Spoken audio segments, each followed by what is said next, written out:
আমাদের জুলাই পরবর্তী সময়ের সবচেয়ে সেরা প্রাপ্তি এটা, এবং এই দিনটা ইতিহাসে সাক্ষ্য হয়ে থাকবে। পরবর্তী সময়ে কেউ যদি ফ্যাসিবাদ হয়ে উঠতে চায় তাদেরকে মনে করিয়ে দিতে হবে ফ্যাসিবাদের ঠিকানা একমাত্র ফাঁসির রশিতে।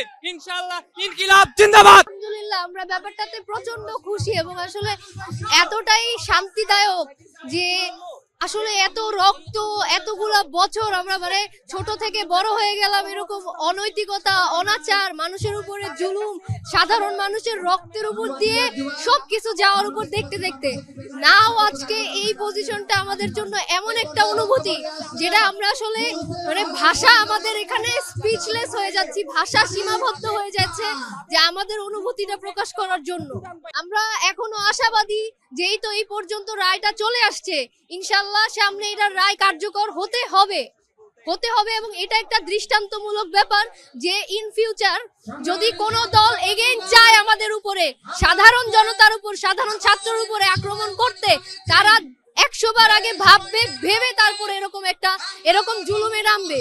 কারণ ভবিষ্যতে যদি এরকম কেউ আসেও তারাও চিন্তা করবে যে তাদের পরিণতিও সেম, খুনি হাসিনার যেরকম পরিণতি তাদের পরিণতিও সেম হবে এবং আমরা তাদের পরিণতিও সেম করব। কারণ আমাদের তারা বাধ্য করলে আমরাও বাধ্য হব তাদের সাথে ওই সেম পরিণতিতে যেতে। আমাদের রক্তের উপর দিয়ে খেলে কেউ শান্তিতে থাকতে পারবে না, কেউ ওই শাস্তি থেকে মুক্ত থাকতে পারবে না। যদি কার্যকর হতে পারে তখন আমরা আরো সন্তুষ্ট হব। আর কার্যকর করা এটা সম্ভব কিনা এখনো বলা যাচ্ছে না, কারণ উনি তো বাপের বাড়ি ছেড়ে শ্বশুর বাড়ি পলায় আছে। বা তাকে যদি আনা সম্ভব হয় এবং রায় কার্যকর হয় তখনই আসলে বাংলাদেশ আবার হাসবে। আমরা পরিপূর্ণ সন্তুষ্ট। আমরা চাচ্ছি যে এই রায়টা যেন কার্যকর হয়, মেজর সিনার মতো যেন ঝুলে না থাকে, নারায়ণগঞ্জে 7 হত্যা মামলার মতো যেন ঝুলে না থাকে। আমরা চাই যে রায়টা কার্যকর হোক।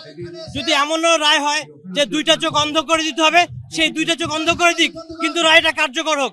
আমরা চাই না যে কোনো কায়ের ঝুলে থাকুক বছরের পর বছর, মাসের পর মাস।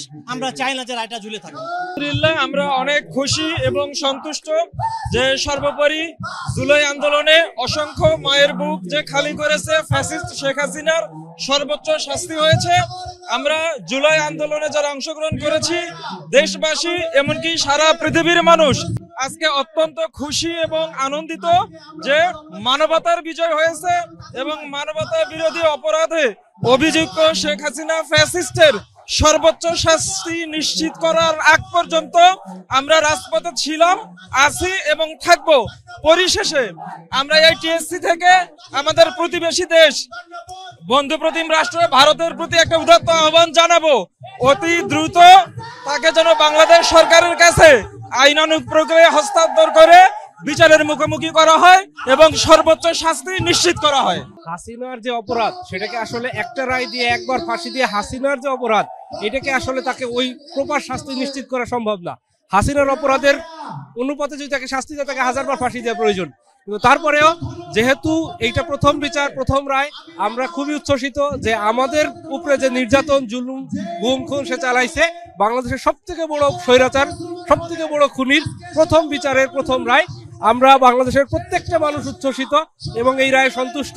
আমাদের দাবি সরকারের কাছে যে কোনো ক্রমে, যে কোনো মূল্যে হাসিনাকে দেশে এনে তাকে প্রপার বিচারের এই যে রায়, এই রায় কার্যকর করতে হবে।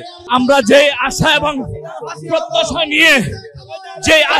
প্রত্যাশা নিয়ে আমরা টিএসসিতে জড়ো হয়েছিলাম, সেই আমাদের মনের আশা পূর্ণ হয়েছে। আমাদের দাবি শেখ হাসিনার রায়ে সীমাবদ্ধ রাখলে হবে না, সেই ফাঁসি কার্যকর করতে হবে। আমরা সারা বাংলাদেশে আজ মিষ্টি বিতরণ কর্মসূচি